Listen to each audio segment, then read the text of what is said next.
Hello, and welcome to the first episode of hashtag CR Arthritis from the Canadian Rheumatology Association's annual scientific meeting and the Arthritis Health Professions Association pre-course. We welcome you, and today we're joined by ACE President Cheryl Koehn. Thanks, it's great to be here.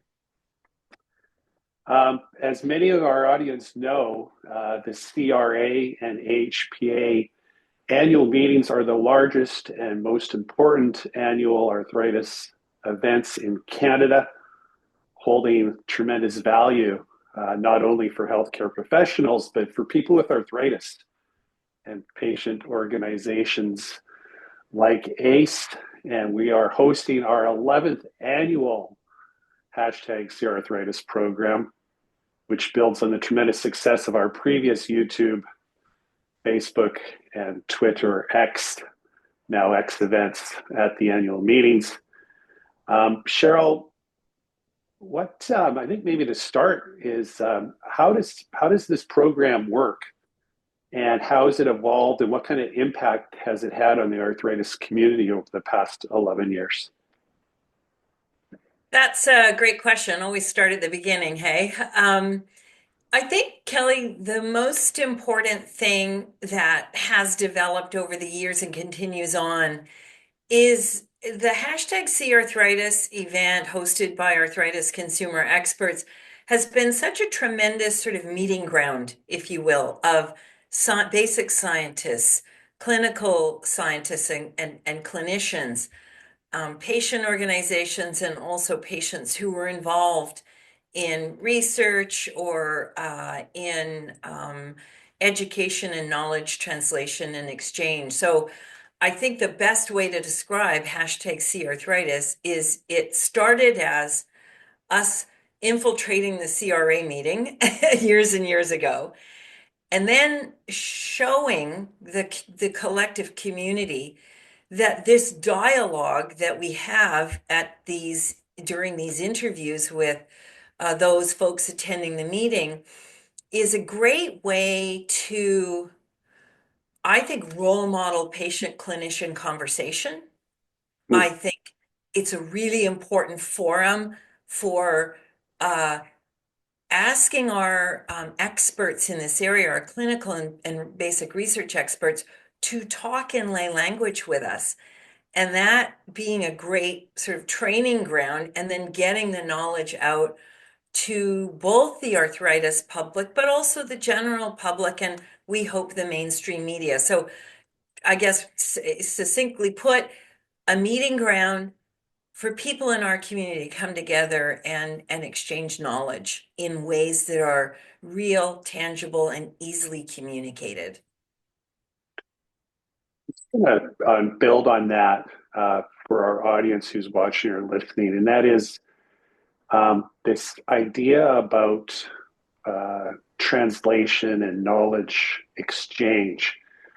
What is the value of that for people with arthritis, and what kind of ways can they apply it? Well, Kelly, there is this old adage, I know you've heard it many times, as has probably everyone watching today. Knowledge is power. So this knowledge exchange that we have in hashtag C Arthritis is really intended to help power people out in the arthritis community, to actually give them the knowledge that has traditionally been cloistered away in academia, in research journals, in clinical offices, so to speak, and get it out on the street. And how it applies, how that knowledge gives you power, and how it applies then to your own life living with arthritis. I'll speak from just my own personal experiences. I gain the vocabulary that my clinician has, and I can kind of level the field a bit in terms of, again, I'll say use the word power, the power structure that is in the healthcare system. It brings me closer to the center of power of my own life as a patient. It helps me make better decisions for myself, right? It helps me be a better self-carer. Ultimately, I'm the one that has to make the decisions and follow through, execute on my decisions, and also to check in and see if those actions are actually helping me. So to me, Kelly, that's what this is all about. Knowledge is power. And then how do you apply that knowledge power to your own disease situation, your own life situation, and action. It's action oriented. And speaking of action, how can our audience members, people living with arthritis, how can they participate and get involved in the event? So they can go to any one of the social media channels that this is being broadcast on, which is X, Facebook. Notices will go out via Instagram as well, but primarily you can interact and engage with the program through Facebook and through X. And also, we are posting to Blue Sky, but it's still in its growing phase, but we really encourage people to start an account over on Blue Sky as we're becoming more and more active there, as are other influencers in our community. But so first they can go and they can follow the hashtag CArthritis, CRARTHRITIS. And they'll get, if they go to that hashtag, they'll see the stream of posts, the stream of comments, and they can begin to see how interactive this is, and they can help drive those interactions. They can share those posts with the people in their own arthritis network. Kelly, I think sharing is caring, another old adage, but very true in this setting. And really be to sort of just try to dive in, become part of the community.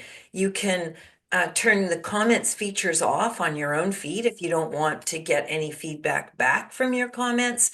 But we really just encourage people to engage. Engagement is where action and progress happens. And of course, the one of the most important platforms is our very own Arthritis Broadcast Network. Hmm. Absolutely. So ABN is the primary carrier of the feed. You can follow ABN or Arthritis Broadcast Network on these channels, both on Facebook and on X. Arthritis Consumer Experts carries the feed as well. So just myriad ways to get involved.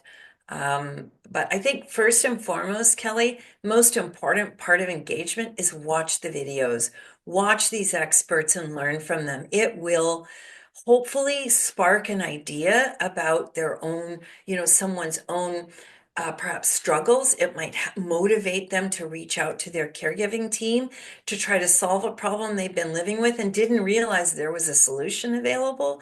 And also just to get connected with the community. That's power in and of itself. Indeed. And this year's annual meeting, hosted by the CRA and AHPA, is titled Ascending to New Heights, Peaks of Innovation in Rheumatology. And it's celebrating the latest advancements and breakthroughs. And it's interesting because you spoke in quite a bit of detail about knowledge translation and exchange.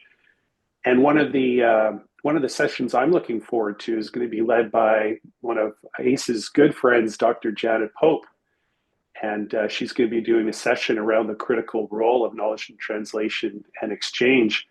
Are there some other sessions or speakers that you're looking forward to, Cheryl? Absolutely. Actually, the speakers list this year is tremendous, as it is every year. But I think I look at the program each year, Kelly, and I get more and more excited. Along the lines of this year's theme, first of all, it's really important to honor the people that have been incredible champions and scientists in our community. And it's really exciting to see Dr. Daphne Gladman be given the Yeah. Dunlop Doddridge Lecture.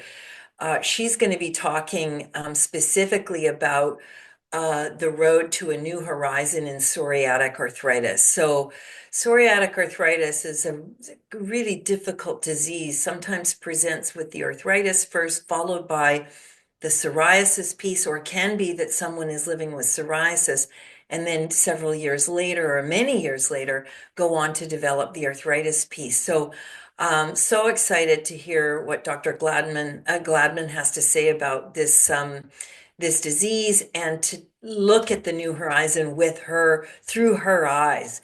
She brings such tremendous experience, and both from a scientific perspective, but also as a practitioner herself. I'm also really looking forward to the keynote lecture. Dr. Mandami is going to talk about artificial intelligence in medicine, a really topical subject. We see it in mainstream media. We see it in the medical media today, Kelly, as you well know. So super excited about that. Dr. Joan Wither is going to be giving, is one of the speakers, and is the Distinguished Investigator keynote address. And she's going to be talking about personalized medicine.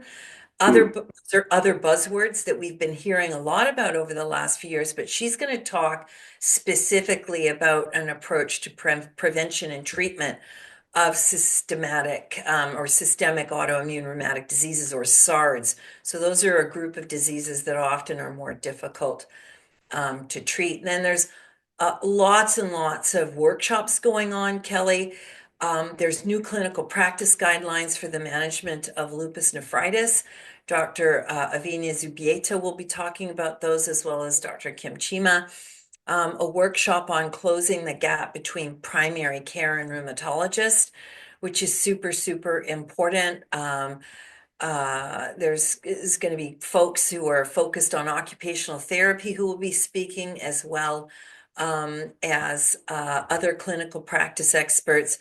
Sean Brady from the Arthritis Society Canada will be speaking, which is super exciting under that workshop. So just those are sort of my top of mind